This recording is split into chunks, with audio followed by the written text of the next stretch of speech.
Então, pessoal, vamos continuando aqui. Eu tinha falado que ia falar sobre R indexado, na realidade eu já falei sobre o R indexado. O que a gente vai falar nessa próxima aula aqui é sobre o array associativo.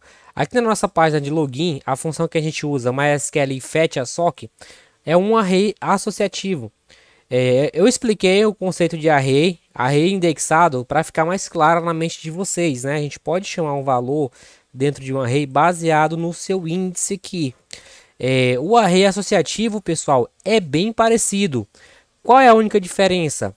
A única diferença, pessoal, do array associativo é que no array associativo, ao invés de eu chamar ele pelo, pelo número do índice, eu chamo ele pelo determinada coluna, por exemplo. Aqui mesmo na coluna, na nossa tabela, a gente tem a coluna ID, login, senha e cargo. Se eu fosse montar, pessoal, né, um array, eu faria o seguinte: array usuários, dados. Que nem eu fiz lá para vocês aqui, que nem eu mostrei para vocês aqui, né? Eu criei um array aqui de dados. Então, seria mais ou menos o seguinte: o nome da nossa variável vai ser array. O nome da nossa variável, desculpa, vai ser variável dados. E eu vou criar aqui o array associativo. O array associativo, ele funciona da seguinte forma: primeiramente, você coloca como se fosse o nome da coluna. Então, vamos supor que a coluna ID, lá no nosso caso, ela possui o valor aqui 1.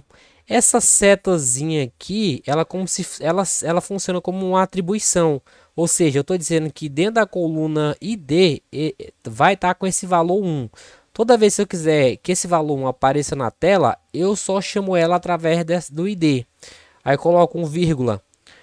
O segundo valor que eu vou passar aqui seria, no nosso caso aqui, pegando, né, seria o login.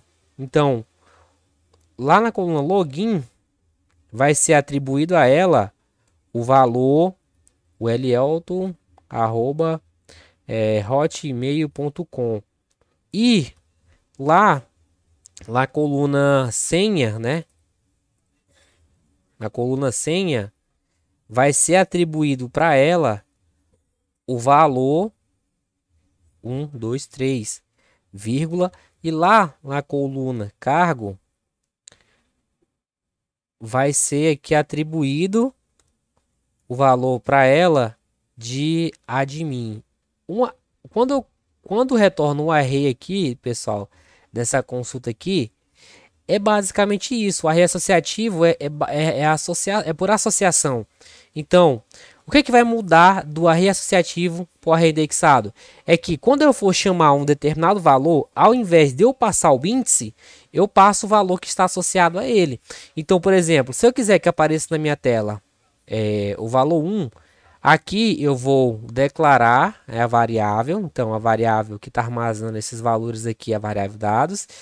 E eu quero acessar o valor 1 que está representado pelo ID, pela coluna ID.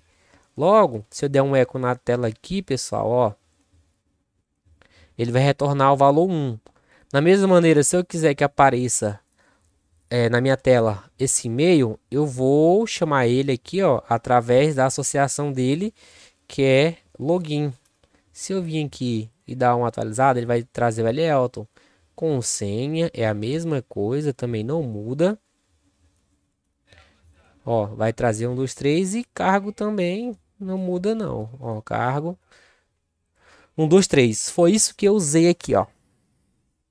Então, basicamente, quando quando a gente, o que volta dessa função aqui é um array associativo, né? Isso aqui é um array associativo que eu acabei de mostrar para vocês. É tanto que na tela aqui ele já mostra, ó. Eu vou usar aquela mesma pré-formatação que eu usei naquela hora. Uso o comando echo.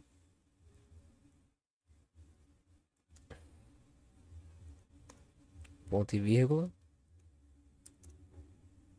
Fecho ele aqui. E se eu dar uma atualizada, observem que ele traz para a gente um array associativo. Da mesma maneira que eu criei para vocês aqui, ó. Não muda, ó. Mesma maneira, ó. É um array associativo, certo? Ó, na coluna ID tem o valor, tem o valor 1. Na coluna login tem esse valor. Na coluna senha tem esse valor. Da mesma forma, se eu voltasse lá para a tela de login, ao invés de eu colocar aqui o Elielto, eu colocasse Tainara aqui, Tainara, colocasse enviar, ele vai lá no banco, consulta, verifica que tem esse registro, ele traz pra gente, ó, que o ID desse usuário que a gente tem é o ID2, o login é esse, a senha 123 e o cargo é gestor. Então, dito isso para vocês, pessoal, a gente já vai começar, a gente já vai poder prosseguir agora para a gente vai fazer uma condicional e baseado nessa condicional, a gente já vai começar a redirecionar cada usuário para o seu campo adequado, né? E para a gente fazer isso, né? O que a gente vai precisar fazer? Agora, eu já sei dessa consulta está retornando os registros. Eu vou voltar na próxima aula já falando do próximo passo que a gente vai estar dando.